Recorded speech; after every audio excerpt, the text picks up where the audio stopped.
I think subconsciously and consciously, perhaps, we all have limiting money beliefs that are holding us back from becoming wealthy, becoming millionaires, from truly living the lifestyle and the life that we want, not only for ourselves, but for our partner and for our kids. And so today I'm going to be super vulnerable. I'm going to be sharing the limiting money beliefs that are holding me back, why I think I have them, and then reframing those by replacing them with money beliefs that are expanding me. I hope this helps you out in this video.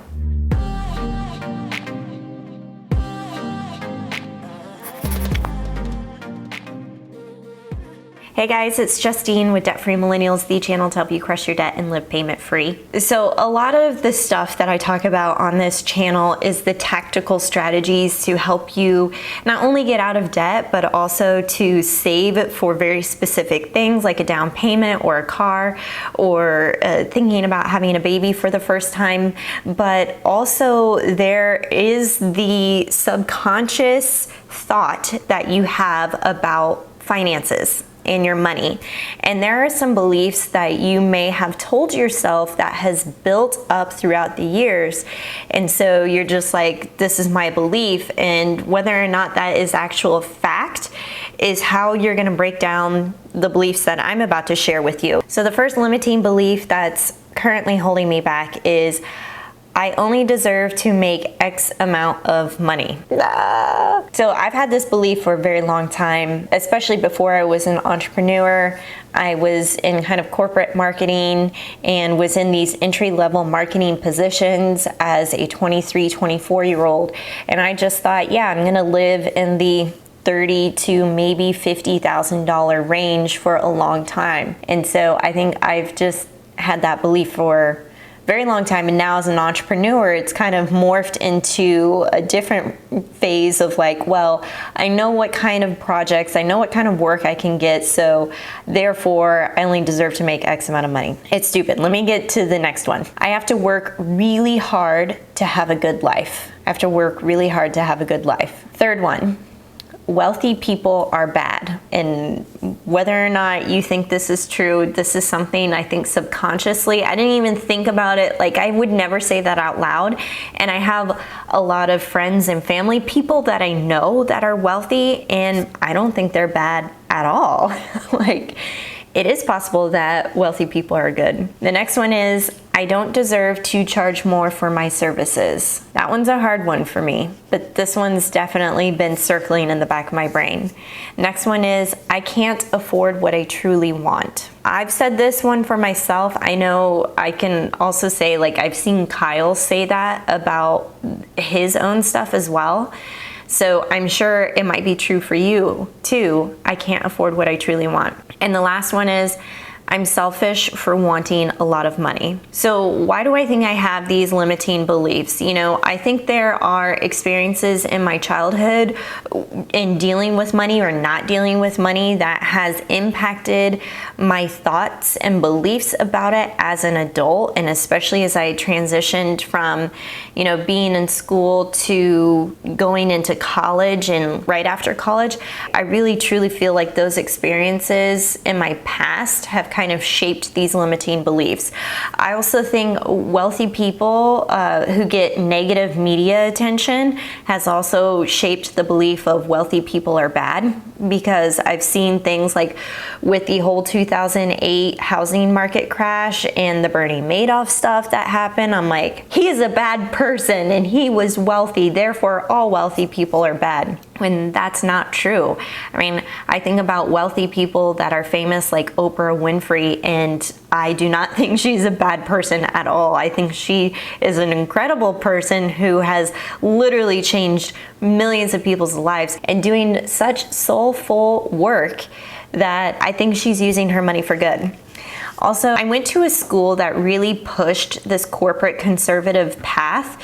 So I loved attending my university, but being in an institution where they are very much married up with corporations and companies who come in to recruit graduates from my school made it seem like that was the only true career path after graduation is like, you graduate with your marketing degree, you are going to work for Cargill, you're going to work for Deloitte, you're going to work for PricewaterhouseCoopers, you're going to work for any of these big corporations that are really going to help you with your success. And that's just simply not true. There are multiple paths, multiple career paths that don't involve the corporate route.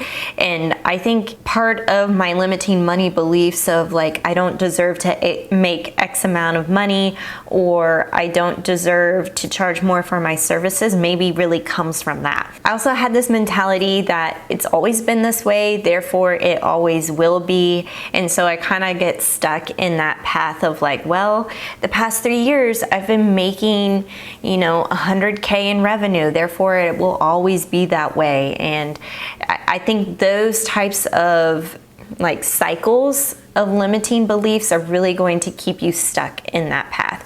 So here's how I'm reframing those limiting money beliefs that were holding me back, and now I'm replacing them with money beliefs that are expanding me. And I hope you take away something from this. So think about your limiting money beliefs. Maybe some of mine have resonated with you. Figure out where that belief stems from, and then also how can you shift it to expand. And sometimes it's literally just picking the contrasting word from those money beliefs and replacing it with that. So instead of saying, I only deserve to make X amount of money, I'm replacing it with, I'm just as capable of impacting positive change as the 1%ers of the world. So even if you're a 1% income earner, I'm just as capable as being one of those 1%ers, because I'm choosing to make a positive impact with the amount of money that I'm making. Instead of saying I work really hard for a good life, I'm saying I work smarter, not harder, for a good life. So there is a difference, and that's something I'm definitely working on, because I'm such a high achiever and I'm constantly wanting to keep working, keep producing, but I'm also trying to figure out ways to work smarter and not necessarily feel like I have to struggle to make ends meet. Instead of saying wealthy people are bad, I'm saying I am a wealthy person who does the right thing. So wealthy people are good people and who can do the right thing, and I'm one of them. Instead of saying I don't deserve to charge more for my services, I'm saying I work and produce at a high level, therefore I charge at a high level. And that is so true. Like, I definitely work and produce at a high level where I'm constantly being creative with my work, my project, my energy, and I'm following through every single time, and therefore that's why I charge at a premium. Instead of saying I can't afford what I truly want, I'm saying money is all around me and comes to me abundantly. I can afford anything I desire. And that's so true. When I think about that in my past experiences, I really wanted to live in a fun city, in an urban setting, and I never really could figure out how that was going to happen, how I was going to get there. And then I started to see the pieces kind of move in that direction when Kyle got the job offer to go to San Diego, and we were living in Manhattan, Kansas, which is a population of about 50,000 people. And I was like, this is the opportunity, let's go. And yes, his job got us there, but it was our teamwork together and how our incomes rose to the occasion that helped us stay there for more than 7 years. Instead of saying I am selfish for wanting more money, I'm replacing it with I am intentional on my desire for more money because I get to help, impact, and create not only for myself, but for my loved ones and my community. So see how I just kind of took those limiting money beliefs and flipped it to the contrast. And so instead, like this last one was the limiting belief was I'm selfish. It's kind of focused on myself, but I was able to flip it and see, no, I'm wanting this more money because I get to help, impact, and create not only for myself. I want those things for myself, but also for my loved ones and for my community. So I could really see how if I can have that gravitational pull, have that money magnet around me, that it's really actually going to impact so many other people. It's going to create this ripple effect. those are my limiting money beliefs and how I'm flipping the switch with them. This is a work in progress. I think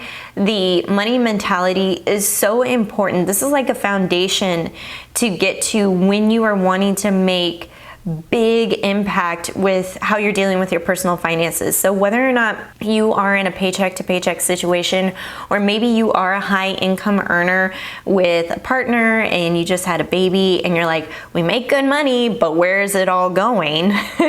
Why can't I feel like I'm hitting my financial goals? Take a look at some of your money beliefs. Figure out what those limiting money beliefs are, why you have them, and then how you can expand upon them by just picking the contrasting belief out of that, the contrasting word, and flipping the switch.